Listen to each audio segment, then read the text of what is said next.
Di makapaniwala ang isang Pinoy TikTokerist na nag-comment sa kanyang post ng iniidolo niyang si Lady Gaga. Level up naman ang panggagaya ng dalawang Pinoy kina Lady Gaga at Bruno Mars.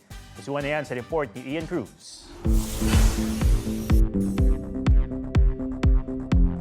The resemblance is uncanny. Head to toe, very nakakalito. Meet Lady Gagita and Bruno Marshmallow.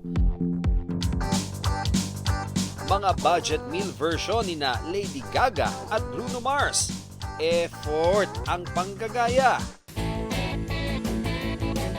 Maliban sa ginastusan ang mga damit at props para maging certified look-alike ng mga iniidolo, ginugulan nila ng oras ang parody version ng music video ng kantang Die With A Smile. Hatid naman ito ay ngiti sa kanilang followers.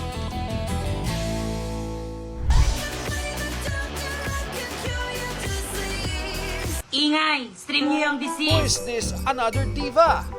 She's no one dahil ang paggaya ni Nico Zembra aka Rebel Heart sa music video poster ng Lady Gaga single na Disease na notice mismo ni Lady Gaga.